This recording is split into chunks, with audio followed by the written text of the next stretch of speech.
پشاور کے شہداء اور زخمی بچوں سے اظہار یکجہتی کے لیے برلن میں پاکستانی سفارتخانے اور consulate general of Pakistan Frankfurt میں پھول رکھے گئے اور شمع جلائی گئیں۔ تفصیل شبیر احمد کھوکھر سے۔ پشاور میں معصوم بچوں کے ظالمانہ قتل عام پر ساری دنیا افسردگی کا شکار ہے۔ سانحے کے شہداء اور زخمی بچوں سے اظہار یکجہتی کے لیے برلن میں پاکستان کے سفارت خانے اور فرینکفرٹ کے کونسل خانے پھول رکھے گئے اور شمع روشن کی گئی۔ اس حوالے سے جرمنی کے شہر فرینکفرٹ میں پاکستانی کونسل خانے میں ایک تعزیتی کتاب بھی رکھی گئی ہے، جس پر مختلف ممالک کے سفارتکار اپنے تاثرات اور تعزیتی پیغامات درج کر رہے ہیں۔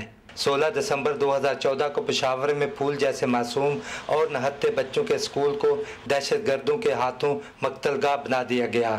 ان انسانی درندوں کے ظلم، بربریت اور گھنونے قتل عام کی پرزور مذمت اور غمزدہ خاندانوں سے اظہار یکجہتی کے لیے بڑی تعداد میں جرمن، پاکستانی اور مختلف ملکوں کے نمائندوں نے کونسل خانے میں آ کر شمع روشن کی اور گلدستے رکھے۔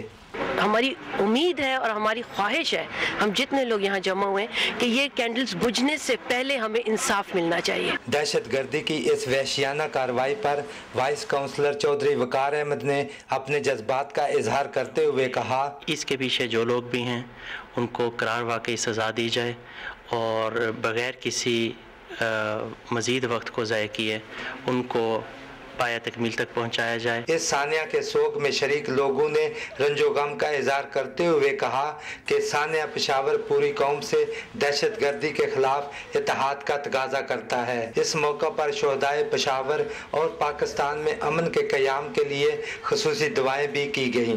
شبیر احمد کھوکھر، پاکستان ٹیلی ویژن نیوز، فرینکفرٹ، جرمنی۔ اور ناظرین، یہاں پر بلیٹن کو ختم کریں گے۔